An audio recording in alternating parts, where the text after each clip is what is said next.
Hello friends, आज हम discuss करने वाले हैं कुछ जीओसी के क्वेश्चन जो हमें एक्सपेक्टेड क्वेश्चन लगते हैं, वो मैं इस लेक्चर में लेने वाला हूँ। जो जीओसी में क्वेश्चन आते हैं वो ज़्यादातर किस पे आते हैं? ज़्यादातर स्टेबिलिटी पे आते हैं, या जो हाइब्रिडाइजेशन निकालना होता है उस पे आते हैं, या जो एरोमेटिक कैरेक्टर है उस पे आते हैं, या जो इफेक्ट है उस पे आते हैं। स्टेबिलिटी के ऊपर जो क्वेश्चन आते हैं वो मैंने उठाया है। इस पे क्या पूछा है? Which of the following is most stable. जो हमारे पास चार ऑप्शन है उसमें से कौन सा मोस्ट स्टेबल है? अगर फर्स्ट देखा जाए तो ये एरोमेटिक कंपाउंड है। First one is the aromatic because it obey all condition for the aromatic system, that is 4n plus 2 pi electron system. यहाँ क्या है? 2 pi इलेक्ट्रॉन सिस्टम है। जो सेकंड है हमारा वो एंटी एरोमेटिक है। एंटी एरोमेटिक है, इसे हम कार्बिन बोल सकते हैं। ये जो है हमारा वो कार्बिन है। Third one is also anti-aromatic.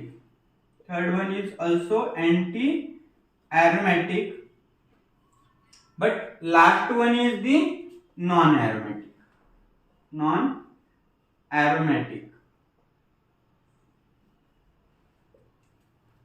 हमें लग सकता है कि सबसे ज्यादा स्टेबल ए होगा अकॉर्डिंग टू एरोमेटिक कैरेक्टर। लेकिन अगर देखा जाए चारों कंपाउंड में, first compound having positive charge, यानी हम इसे कार्बोकैटायन बोल सकते हैं। Second compound having lone pair,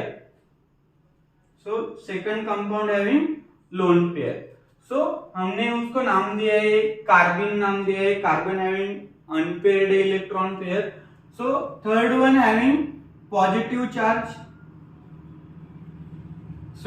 ए भी कार्बोकैटायन है। And last one is the neutral species. It is the neutral species, यानी जो न्यूट्रल कंपाउंड रहता है जिसके ऊपर कोई भी चार्ज नहीं रहता, उसकी स्टेबिलिटी जो होती है वो ज्यादा होती है। अगर इन चारों में देखा जाए तो लास्ट वाले कंपाउंड में कोई भी चार्ज नहीं है। हमारा जो आंसर रहेगा मोस्ट स्टेबल वो क्या रहेगा? फोर्थ वन, यानी 1,3 साइक्लोहेक्साडाइन। हमारा ऑप्शन क्या है? 1,3 साइक्लोहेक्साडाइन। एक क्वेश्चन बहुत इजी था। ऐसा ही मैं क्वेश्चन अगला लेने वाला हूं।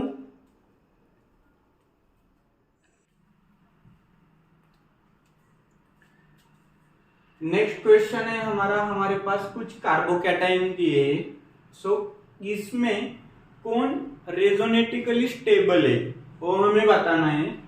कंपाउंड ए जो है, first of all compound A देखते हैं हम रेजोनेटिकली स्टेबल है क्या। हमें बेंजाइल कार्बोकैटायन दिया है, CH2 दिया है। अगर देखा जाए तो इसमें रेजोनेंस पॉसिबल है। यहाँ जो कार्बोकैटायन है वो कार्बोकैटायन बेंजीन रिंग के ऊपर डिलोकलाइज हो सकता है। First compound shows resonating stability, यानी जो पहला कंपाउंड है हमारा वो क्या कर सकता है? रेजोनेटिंग स्ट्रक्चर दिखा सकता है, यानी फर्स्ट कंपाउंड हमारा रेजोनेटिंग स्ट्रक्चर दिखाता है। हमारे पास जो ऑप्शन है उस ऑप्शन में देखा जाए तो बी में है, सी में भी है और डी में भी है। लेकिन जो ऑप्शन ए है उसमें ए नहीं है, यानी हमारा फर्स्ट ऑप्शन नहीं आ सकता। अभी दूसरा कंपाउंड देखेंगे हम। ए का रेजोनेटिंग स्ट्रक्चर बन सकता है। बी में देखेंगे, बी में हमें क्या दिया है? बी में हमारे पास एलाइलिक कार्बोकैटायन, सो यहां देखा जाए तो ये भी बॉन्ड शिफ्ट कर सकता है और हमें रेजोनेटिंग स्ट्रक्चर दे सकता है CH2 positive CH double bond CH2। यानी जो डबल बॉन्ड है, डबल बॉन्ड का क्या हुआ है, डीलोकलाइजेशन हुआ है, मूवमेंट हुई है, यानी कंपाउंड जो बी है वो भी रेजोनेंस दिखा सकता है। सो बी तीनों में है, ऑप्शन तीनों में क्या है, बी है। चलो हम अगला देखते हैं, सी रेजोनेटिंग स्ट्रक्चर दिखाता है या नहीं। सो जो कंपाउंड सी है, कंपाउंड सी में क्या किया है, जो पॉजिटिव चार्ज है, पॉजिटिव चार्ज के नजदीक वाला जो कार्बन है वो sp3 है, उसके बाद का जो कार्बन है वो क्या है, sp2 है। यानी जो कार्बोकैटायन है उसके नजदीक का कार्बन कौन सा है, sp3 है। यानी ये रेजोनेंस नहीं दिखा सकता क्योंकि यहाँ सिंगल बॉन्ड है, फिर सिंगल ही है और उसके बाद डबल है। यानी अगर ये बॉन्ड हम यहाँ शफल करते हैं तो कार्बोकैटायन स्टेबल नहीं हो सकता, यानी ये रेजोनेंस नहीं दिखा सकता। यानी जो थर्ड कंपाउंड है वो रेजोनेंस नहीं दिखाता। यानी जो जिसमें सी ऑप्शन है वो सी ऑप्शन वाला हम कट करेंगे, यानी option first and option fourth नहीं आ सकता। अब हम बी एंड सी देखेंगे। चलो हम लास्ट वाले का रेजोनेंस निकालते हैं। जो लास्ट का कंपाउंड है, लास्ट कंपाउंड में क्या दिया है, कार्बोनिल है, कार्बोनिल के बाद डबल बॉन्ड CH2 है।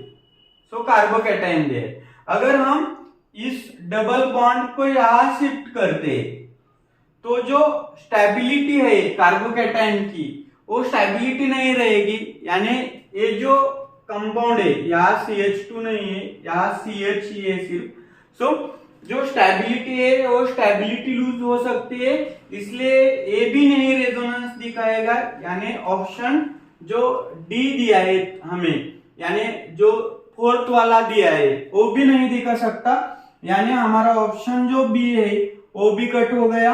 यानी हमें कौन सा ऑप्शन मिला, A and B only shows resonance stabilized carbocation. यानी जो कंपाउंड फर्स्ट है एंड कंपाउंड सेकंड है वो क्या करेंगे, रेजोनेटिकली स्टेबलाइज्ड कार्बोकैटायन शो करेंगे। सो देखते हैं अगला क्वेश्चन।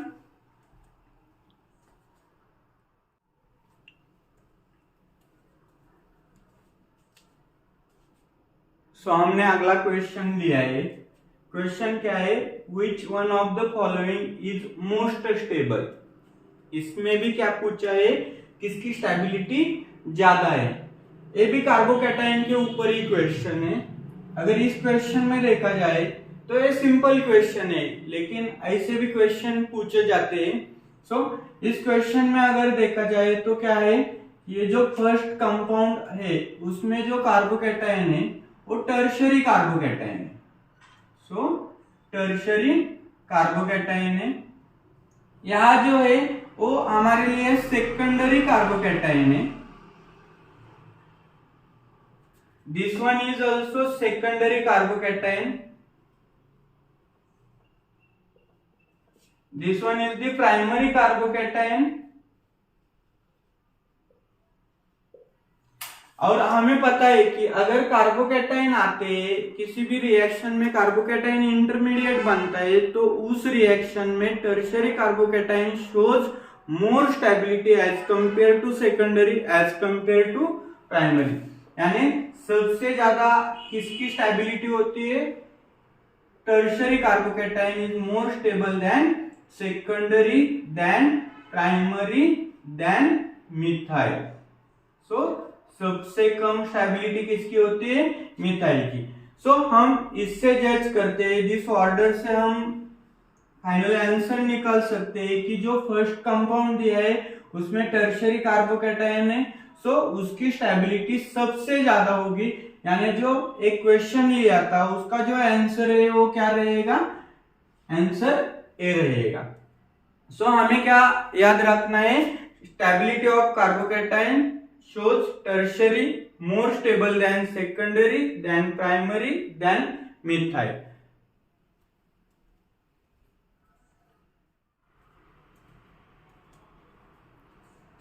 So क्वेश्चन नंबर 4 है अरेंज द कार्बेनियन। जो पिछले 3 क्वेश्चन थे वो कार्बोकैटायन की स्टेबिलिटी पे थे, अभी का जो क्वेश्चन है वो कार्बेनियंस की स्टेबिलिटी पे है। अगर हमारे पास देखा जाए तो हमारे पास ये 4 कंपाउंड दिए। So first compound is CH3 CH3 CH3 and minus, यानी हमें क्या दिया है अभी, टर्शियरी कार्बेनियन दिया है। उसके बाद हमें क्या दिया है, Cl Cl Cl। यहाँ भी 3 ग्रुप अटैच है और निगेटिव चार्ज है कार्बन के ऊपर। थर्ड वन इज दिया है सो CH3 CH CH3 negative charge दिया। और लास्ट वन इज दी जो बेंजाइल है, बेंजाइल का कार्बेनियन दिया है। तो हमारे पास ये 4 कंपाउंड है। अभी इस 4 कंपाउंड में देखा जाए तो compound A, compound B, compound C and compound D. जो कंपाउंड ए उसमें 3 मिथाइल ग्रुप है, यानी जो मिथाइल ग्रुप है वो कौन सा इफेक्ट शो करते हैं, प्लस आई इफेक्ट शो करेंगे। अगर यहाँ Cl है, सेकंड कंपाउंड में कौन है, Cl है, ये Cl है जो कौन सा इफेक्ट शो करते हैं, माइनस आई इफेक्ट शो करते हैं। सो यहाँ कौन सा इफेक्ट आएगा, माइनस आई इफेक्ट आएगा। कंपाउंड सी में मिथाइल ग्रुप है, यानी वो कौन सा शो करेंगे, प्लस आई इफेक्ट शो करेंगे। और जो लास्ट वाला कंपाउंड है, लास्ट वाले कंपाउंड में कौन सा आएगा, जो माइनस यम इफेक्ट होगा वो माइनस यम इफेक्ट शो करेगा। सो यानी हमारे पास जो कार्बेनियन है, कार्बेनियन में अलग अलग इफेक्ट दिख रहे हैं। सो हमने पिछले क्वेश्चन में डिस्कस किया था कि जो टर्शियरी कार्बोकैटायन रहता है उसकी स्टेबिलिटी ज्यादा रहती है, लेकिन in case of carbanion, so primary carbanion is more stable than secondary than tertiary। यानी जो कार्बोकैटायन की स्टेबिलिटी रहती है उससे एकदम अपोजिट किसकी स्टेबिलिटी रहती है, कार्बेनियन की। ये ऑर्डर है stability order of carbanion, stability order. So अगर हमने देखा जाए ये क्वेश्चन में, so plus I effect minus I effect, यानी जो हमारा कंपाउंड है इसमें किसका ज्यादा स्टेबल होगा वो देखा जाए तो जो जिसमें ज्यादा माइनस आई इफेक्ट होगा या ज्यादा माइनस एम इफेक्ट होगा उसकी स्टेबिलिटी ज्यादा होगी। यानी Cl3 ये जो कार्बेनियन है सबसे ज्यादा स्टेबल होगा। उसके बाद कौन होगा, जो हमारा C6H5CH2 ये स्टेबल होगा। उसके बाद यहाँ 2 मिथाइल ग्रुप है और यहाँ 3 मिथाइल ग्रुप है, यानी यहाँ जो डोनेटिंग का इफेक्ट है वो कम है किसके कंपैरिजन में, ए के कंपैरिजन में। यानी जो हमारा CH3 ट्वाइस रहेगा, CH का कार्बेनियन वो थोड़ा ज्यादा स्टेबल होगा किससे, जो compound A CH3 thrice C minus. So stability order compound B shows more stability then D then C then A। ये भी बहुत अच्छा क्वेश्चन है, ऐसे क्वेश्चन आ सकते हैं एग्जाम में। सो अगला क्वेश्चन हम डिस्कस करेंगे।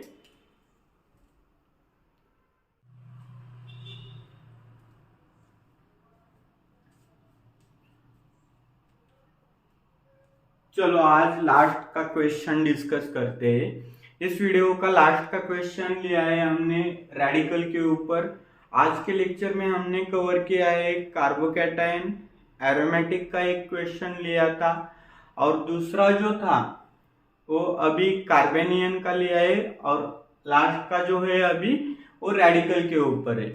अगर रेडिकल का देखा जाए तो क्वेश्चन क्या दिया है हमें, the increasing order of stability of the following free radical is.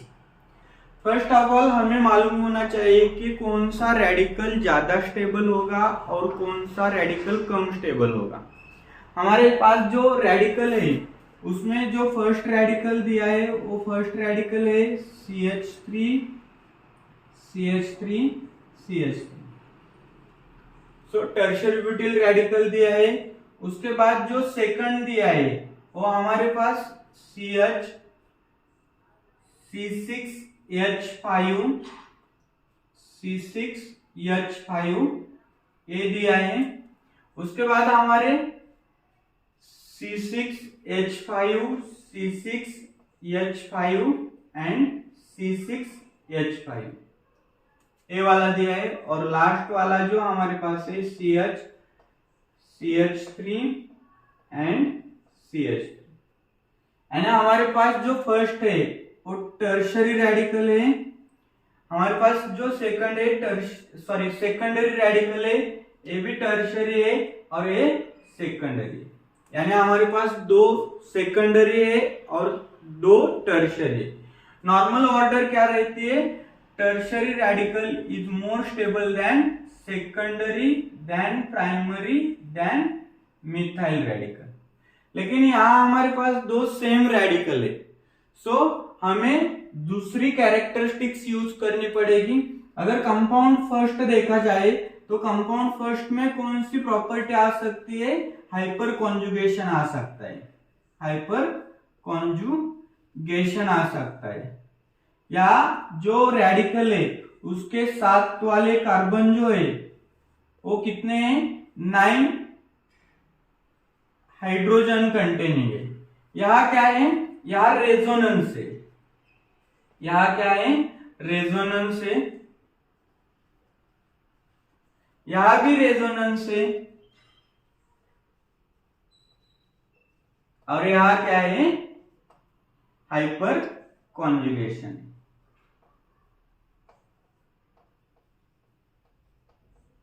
कितने हाइड्रोजन है, 6 हाइड्रोजन है हाइपर कॉन्जुगेशन के लिए। यहां कितने थे, 9 हाइड्रोजन। यहां कितने बेंजीन रिंग है, 2 फिनाइल रिंग है, 2 फिनाइल रिंग है। यहां कितने हैं, 3 फिनाइल रिंग है। अगर हाइपर कॉन्जुगेशन और रेजोनेंस में देखा जाए तो जो रेजोनेंस शो करता है उस रेडिकल की जो स्टेबिलिटी होती है वो ज्यादा होती है। सो resonance shows more radical stability than hyperconjugation.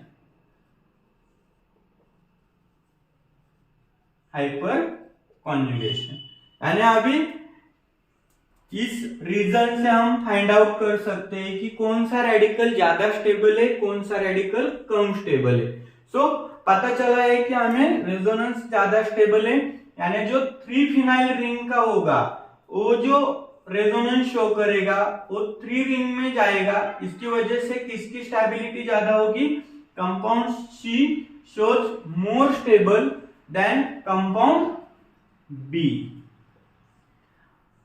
और अभी ये रेजोनेंस के 2 है। अभी क्या हाइपर कॉन्जुगेशन के हमें बताने हैं। हाइपर कॉन्जुगेशन में ये यहाँ कितने हाइड्रोजन है, 9 हाइड्रोजन है, वहां कितने हैं, 6 हाइड्रोजन है। यानी जो 9 हाइड्रोजन वाला रहेगा उसकी स्टेबिलिटी ज्यादा रहेगी एज कंपेयर टू 6 हाइड्रोजन। यानी जो हमारा ऑप्शन आएगा, जो हमारा कंपाउंड सी है वो ज्यादा स्टेबल होगा किससे, कंपाउंड बी से। देन कंपाउंड ए ज्यादा स्टेबल होगा किससे, कंपाउंड डी से। ऐसे ही मैं अगले वीडियो में दूसरे क्वेश्चन लेके आऊंगा, रिएक्शन मैकेनिज्म हो या बाकी के जो ऑर्गेनिक के कंसेप्ट है उस पे लेके आऊंगा। सो अगर आपको क्वेश्चन पसंद आते तो हमें लाइक करो, चैनल को सब्सक्राइब करो और फॉलो करो। So thank you.